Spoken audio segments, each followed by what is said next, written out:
Okay, we are live. I'm gonna change this. Just light over there. So, has been 2 months since we talked about poverty elimination was the title at the time, and one of the main discussions was the main difference between poverty eradication, elimination, reduction, and alleviation. So, is definitions you can find a lot of those out there. However, we can say that every government and every political party has their own definition of what is poverty alleviation and poverty reduction. For sure, the main goal is to eliminate poverty. Nevertheless, um, in recent years, we know that that's the utopia is an utopic subject, and poverty alleviation has many definitions, but it cannot be reduced to zero. So, some examples of the poverty. First, let's start with defining what is poverty. Poverty is defined in some countries as, for instance, the lack of certain resources, or it could be defined as the opposite of rich, richness.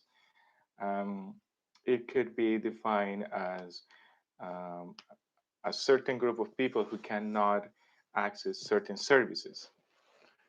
Um, Malnourishment is also one of the markers to define poverty. Is people who cannot um, have a minimum intake of calories, so they are poor. And other marker is, for instance, those who live with less than X amount of dollars per day. So there are hundreds of definitions out there. One of the good examples in poverty reduction in the last 30 years, and that's the thing that we were discussing, is China. It's not the only country, but is the country because of the magnitude, the scales of their poverty reduction, the reduction program has transformed the data around the world. If we take China out of the equation, we can see that is a totally different picture. Less people has been taken out of that poverty group to a higher group like lower middle class, if we can define it. If we include China, of course, we see that there are hundreds of millions who were taken from those levels of poverty to a new level of income that we can define as the lower or a middle class or the middle class. So every country, every government um, has a definition of poverty, what is poverty reduction, what includes, and the strategies developed accordingly to um, reach those goals of taking more people out of those poverty levels. Now, the Chinese example is very important, many factors. For me, the most important one is that when they decided that they could not be part of, they cannot be a country that will be respected or a big economy if they have a division or a big group of people who are poor. So some people say that they started in the 60s and the 70s, but for sure some of the first implementation happens in the 80s. And they their plan was a long-term plan. It's a plan that didn't have a fix or not even uh, uh, um, review dates. You say, let's start and see what happens. And on the way, we will start reviewing and looking into all the strategies to see if they are functioning, if they are actually doing what they're supposed to do, reduce poverty.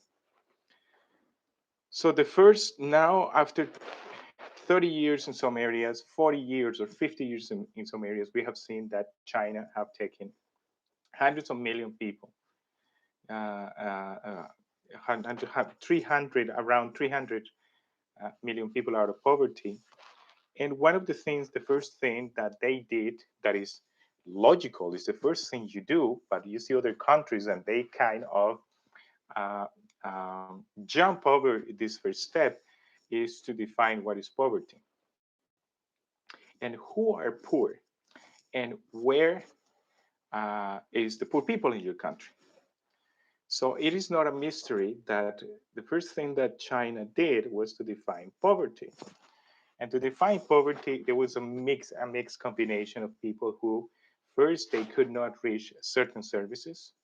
Their income was below an average income, and that they live in regions that was hard for the services to reach them. Um, Also, that the local economy didn't provide, and it was not strong enough to improve their income. And what they were doing was not a task or an activity that could improve their income. So there is not a mystery in that. And to know where the poor live was the rural areas. So the rural areas contain a large amount of poor people. Most of them live in regions that could not support their activities because soil degradation, they live in the mountains, there were not no roads, and just name it. But it was the rural areas. So the first thing was to try to bring programs to them and to assess if those programs were um, optimal to take them out of poverty. Most of them, the conclusion from those assessments was that these people, regardless of the programs, regardless of the resources that will be invested, they will remain poor because they live in regions that didn't have a future. Their economy uh, could not be improved, so that you needed to do something else. And here is where a lot of programs uh, kicked um, and start moving people out of those rural areas. So we have this huge mobilization from rural areas to the urban centers, but that's how some people looked at it, and it's moving people from rural areas to the cities. But you cannot move people who are poor, but they have certain commodities up there because they were peasants. At least they have something to eat. Uh, they remained in small communities. There's also some local and community support still, and move those people to the city. You have to provide in the cities or these industrial centers jobs that will be better than what they were doing. And they have to provide a future not for that first generation, but for the second and third generation. Um, so they was looking in the long term. And that's how we have this large amount of people moving from the rural areas and the small communities to the urban and industrial centers to work in the huge factories which produce everything, the famous Made in China movement. Now, the results, even those they knew from the beginning that the only way to have positive results was to work with the communities. And to work with the communities who are conservative, small communities, rural areas, they tend to be conservative and not adjust to changes. The first step was to convince them, to work with them, and that first stage took some 10 years. And then is the support for the programs to work. Because you can move some people out of those regions and provide some programs. And if one program fails, that is enough to have bad publicity and everything to go to the trash can. Of course, there is the Chinese autocratic side of things that you move or you move. But in reality is that it was a soft touch approach and a long-term approach, and it's helping. That in some communities where the assessment results show that there is nothing to do, these people will remain poor regardless of any government effort, any program. In other areas, there was um, uh, an opportunity to develop projects, and that's where we have much of the projects is bringing technology and roads and services to these communities to integrate them into the whole production the national production in China. And every effort, every program, a small program, a big program, was part of the same target. So lately there is a small documentary about a program for poverty reduction in China that has to be uh, uh, made fit for purpose, made for certain regions, where is about donkeys. So the government have this breed program to improve the quality of donkeys, we say, and the number, to allocate them, to kind of rent them to uh, um, peasants in some communities in north western China, because having more donkeys is having more workforce in the small farm. And for some people, it was kind of a joke. Donkeys, really? You have tractors. But it's a community that is functions that way, and it has some cultural elements and some landscape elements that if a small producer has an extra donkey, it will improve their production and they will improve their income. So it's not stupid to think that that might work, and it's actually working. That's just one example. In other countries, talking about a program like that will be stupid. Forget about it. Just buy tractors and form a co-op or something like that. That is happening in other areas in China for sure. Other program that is works pretty well, and it's not only in China, but in Germany and in other parts of Europe and in other regions in Africa, where um, after hundreds and maybe thousands of years of agriculture, the plots became too small. So a farmer cannot support a family, or not even himself or herself, with a small plot. So they have to produce the small plot, and they have to have at least one or two jobs outside, or working for a bigger farmer in order to survive. And that those programs have um, improve the lot size by doing land consolidation. And is some farmers are willing to give up their land or move to other programs, move to other regions, move to the city. Maybe they're going to sell those plots to the government, and they will rearrange the whole geography to improve and enlarge the sizes of plots so people can live out of those farms. And most of the time, these land consolidation programs involve a co-op, because you can improve the sizes of your farm, your lot, but if you are competing against other larger farmers, where you are changing it, the scale of the problem. Um, the other program that is is a good example for rural areas, and is house improvements.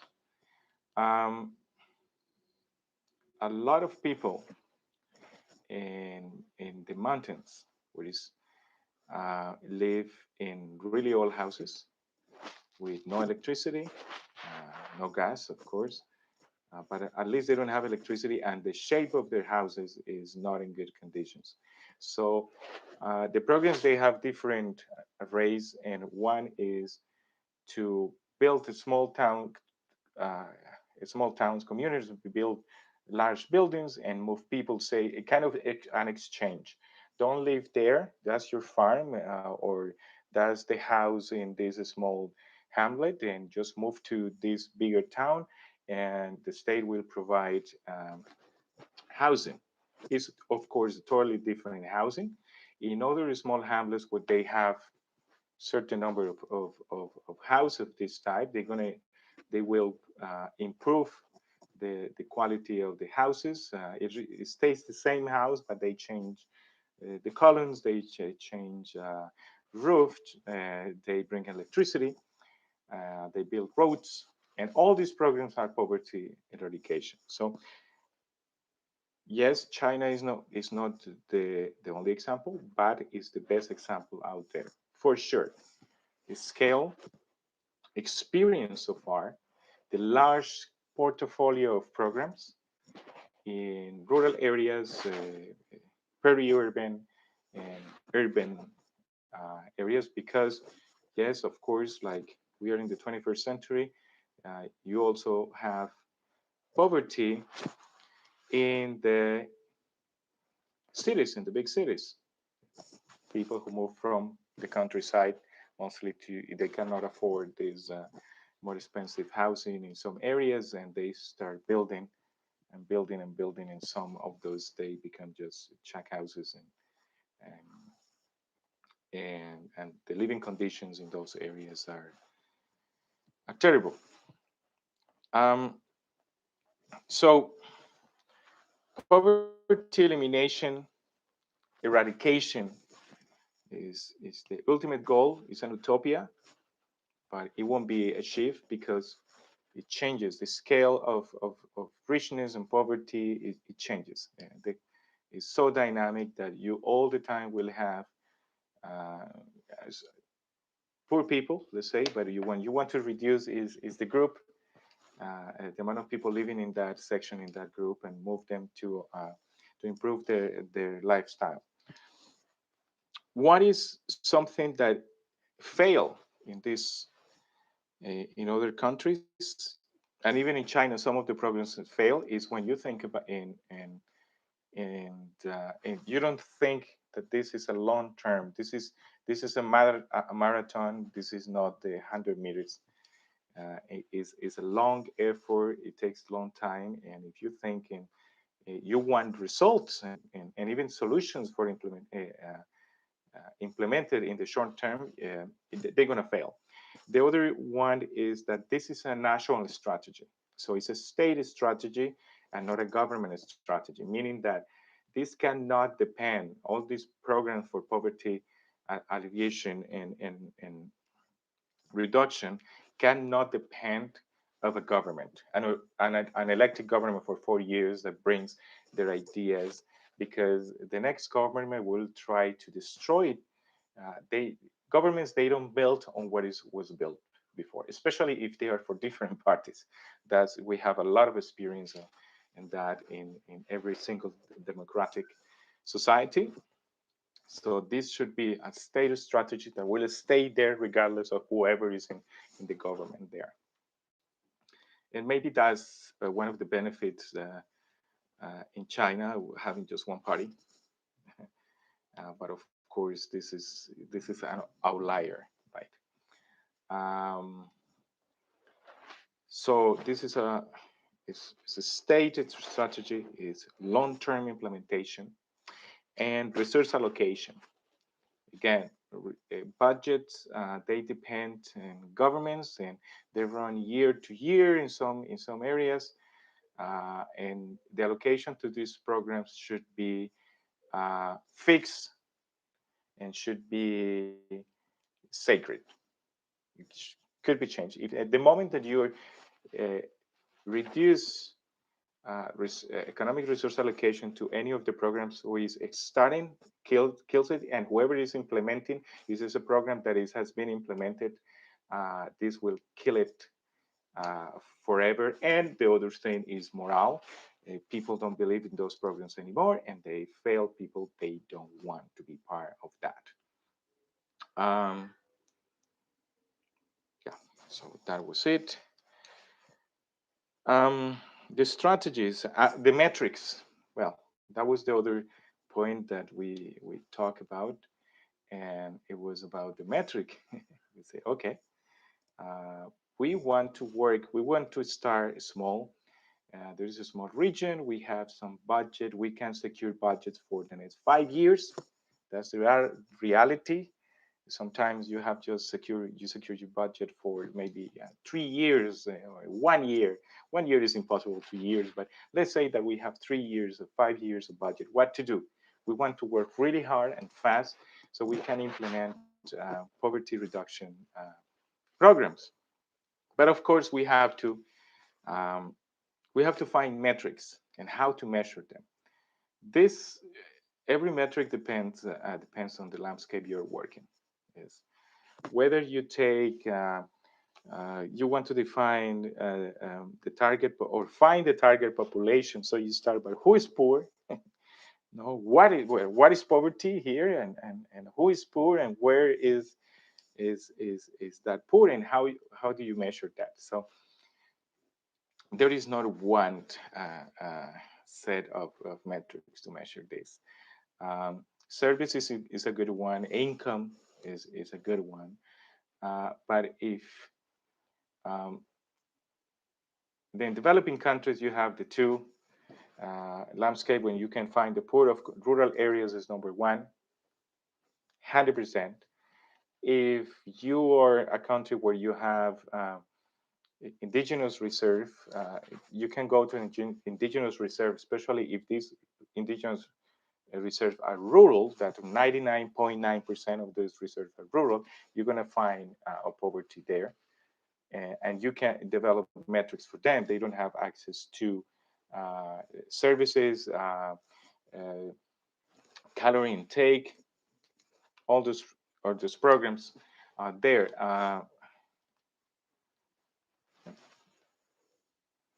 Oh, this is something here in the time.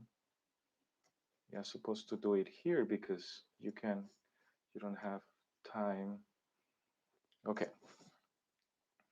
So those programs could work, any program could work there, but you have to put in your head that when in these programs, if you have this budget that is limited and you have to implement in a short period of time, this is not consistent and it's not sustainable. So you're going to solve the problems. You might reduce poverty for some years, but after you go back in 6, 7 years, and maybe poverty levels could be worse. But that's the reality when the implementation is in a short period of time. In rural areas, farmer productions, roads, um, agrology support, programs to change crop production has been a successful one. People have been used to cultivate, have the same crops for generations and generations, but it's a crop that first is a lot of competition. You might be competing with external markets. So something comes cheaper to your country from 3, 4 thousand miles away, and you are producing the same crop and it's more expensive. So what to do here? There is a political component here that should prioritize local production, but the market wins most of the time. So what about trying to change crops to a crop that is more profit? You're going to have more profits. Could be one, improving roads, improving water allocation, improving housing, rural housing, providing open the market for women to work, to do their um, bring something else. I don't know, a co-op that produce bread compared to be just housework. So I don't know how to say that. Other one is utilities, electrification, rural electrification, some areas, water quality. Education is a good one for sure. Is improving rural schools. Again, when people think about poverty reduction, a lot of folks out there, when you go to talk to them in rural areas, they think in in money, income. So if this program would improve my income tomorrow, that's a good program. And it's true. If you are in need, you have more money to spend something else to buy. But if you are designing these programs, it's not about income all the time. And actually, it's not. In the long term, programs now show that in the long term, when you're talking about intergenerational, in 1 or 2 generations ahead, it is not about income. Yes, you can improve income with one program, and the farmers, they're going to take that money and they're going to send their kids to somewhere else to the city so they can get a better education somewhere else. So, okay, that's good. You're improving education. But that kid, that lady will never come back to the landscape where that program took place. They're going to stay in the city, they go somewhere else. Well, you're free, you can do whatever. But if you improve the education in that area, you improve the school, you provide better education, you bring a computer classroom, uh, teachers, and better resources, internet, there are good chances that those kids, they're gonna still having that contact with their landscape, with their parents, and they can might later come back or design programs for that area. Um, so that's one. Roads, improving roads, especially um,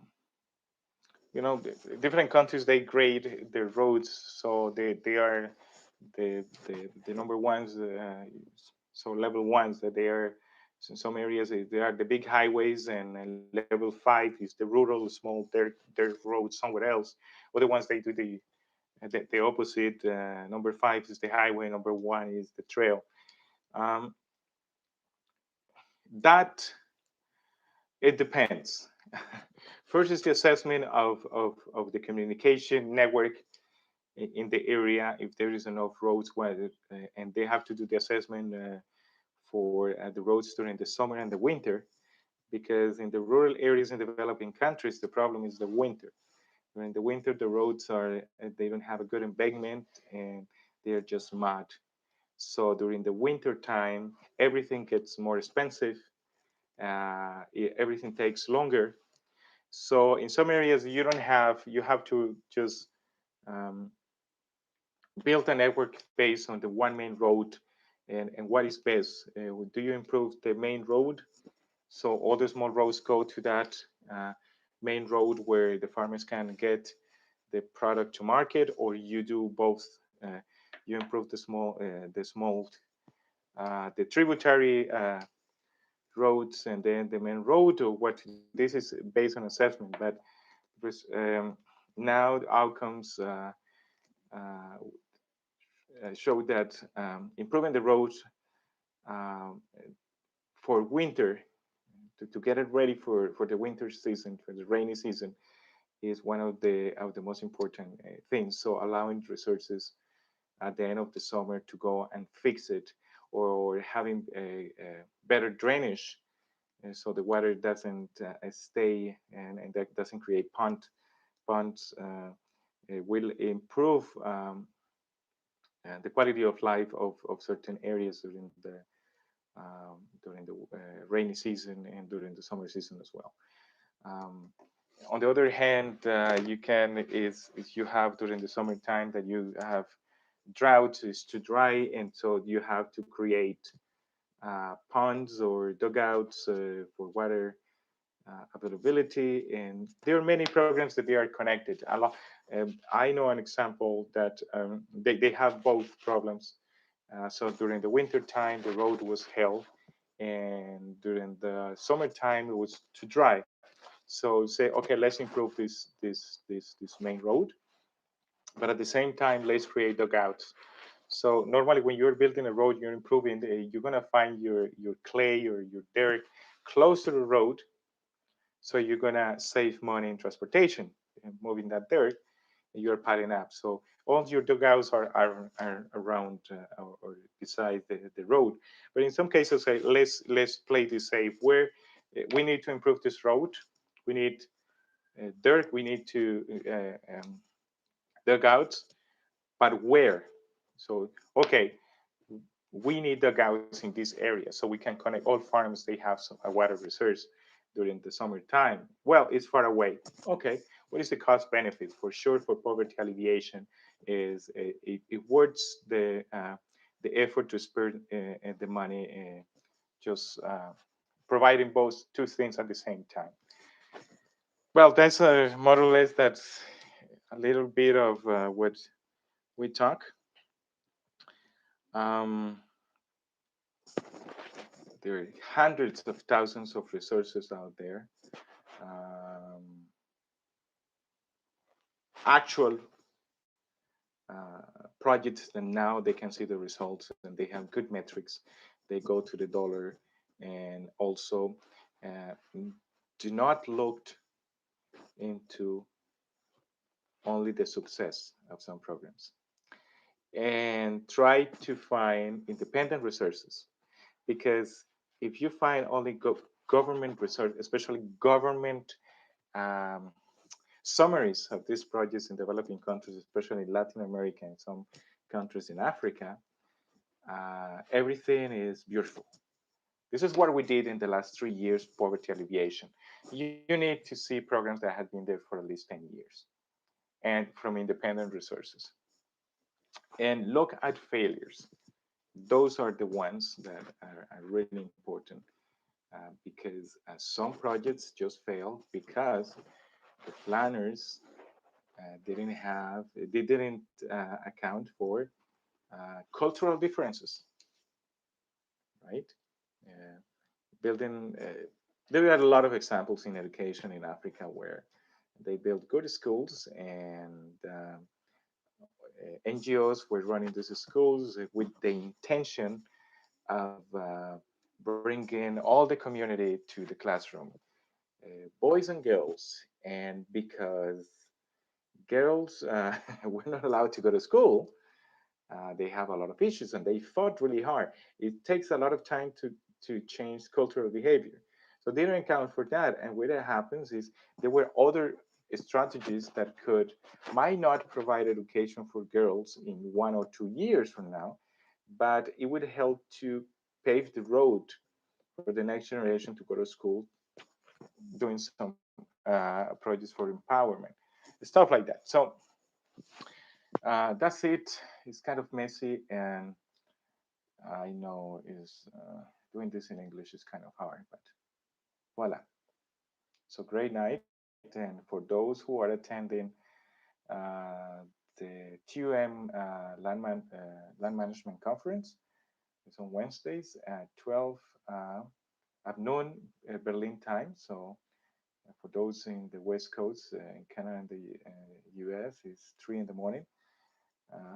They want everybody to attend, but for sure, when you have to wake up 3, 4, 5, 6 in the morning, so everybody in the in the Americas is a little bit reluctant to go just because it's too early. So, but anyways, if you have the opportunity and you cannot sleep, just attend it. It's great presentations and is great people. Have a good night, guys.